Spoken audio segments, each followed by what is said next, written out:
오늘의 말씀은 사도행전 27장 27절부터 44절 말씀입니다. 할렐루야. 오늘 하루도 여러분 삶 가운데 하나님의 은혜와 평강이 함께하길 축복합니다. 이번 항해는 위태하게 될 것이다 라고 말했던 바울의 경고에도 불구하고 백부장은 선주와 선장의 말만 믿고 항해를 강행하다가 배는 결국 유라굴로라고 하는 광풍을 만나게 되죠. 그 광풍 앞에서 그들은 살기 위해 선적했던 짐들과 배의 기구들을 모두 내버렸음에도 불구하고 전혀 그것이 도움이 되지 못했고 마침내 모든 사람들이 낭만에 빠졌습니다. 그때 필사적으로 노력했지만 자신들의 힘으로 바람을 이길 수 없었던 것이죠. 그래서 배에 탄 사람들은 다 절망했습니다. 그때 바울은 절망하고 있었던 사람들에게 사람들의 생명에는 해가 없을 것이다 라고 외쳤습니다. 주님께서 밤에 하나님의 천사를 통해 바울아 두려워하지 말라. 내가 가이사 앞에 서야 하겠고 또 하나님께서 너와 함께 항해하는 자를 다 내게 주셨다 라고 말씀하셨기 때문입니다. 그래서 바울은 사람들에게 이렇게 말하죠. 25절 26절 그러므로 여러분이요 안심하라. 나는 내게 말씀하신 그대로 되리라고 하나님을 믿노라. 그런즉 우리가 반드시 한 섬에 걸리리라 하더라. 내가 말씀하신 그대로 되리라고 하나님을 믿노라.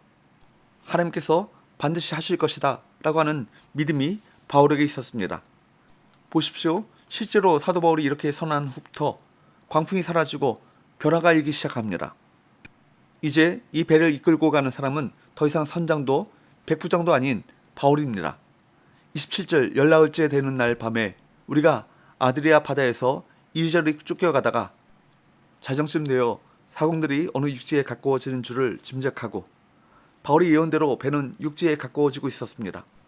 조금씩 수심이 얕아지고는 있었지만 날이 새기 전까지는 이것이 암초인지 육지인지 알 수 없었기에 사람들은 불안에 떨었을 것입니다. 이때 선원들은 달아날 궁리를 하고 있었습니다. 그래서 30절 말씀에 보면 이물 배 앞쪽에서 닻을 내리는 척하면서 거룻배, 즉 말하자면 닻이 없는 작은 배를 내려놓았습니다. 이때 바울이 개입하죠. 31절 말씀에 보면 바울은 선원들이 반드시 배에 있어야만 한다고 말합니다. 이에 군인들이 어떻게 하죠? 32절 이에 군인들이 거룻줄을 끊어 떼어버리니라. 군인들이 바울의 말에 순종하는 것도 놀랍지만 거룻배를 끊는 것은 더더욱 놀라운 일입니다. 16절 말씀에 보면 그들이 광풍을 만났을 때에도 어떻게든 거룻배만큼은 지키려고 했을 정도로 거룻배는 마지막 희망이나 다름없었기 때문입니다. 이는 인간이 생각할 수 있는 구원의 길은 다 사라졌다는 의미입니다. 그러나 33절에서 34절 말씀에 보면 바울은 오히려 사람들을 안심시키고 식사를 권했습니다. 그리고 35절에서 37절 말씀을 보면 바울이 떡을 가져다가 축사하고 사람들에게 나눠주기 시작합니다.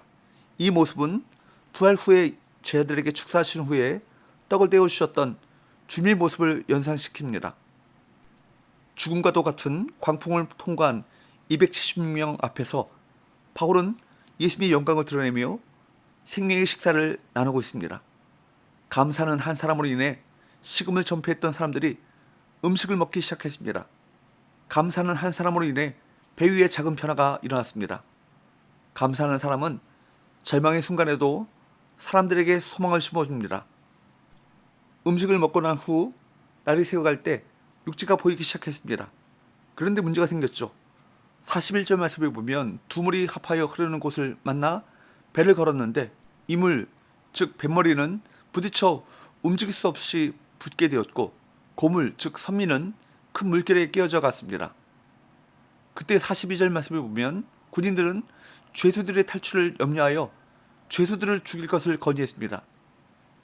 죄수들이 탈출하면 그 책임은 고스란히 호송하던 군인들에게 돌아오기 때문이었습니다.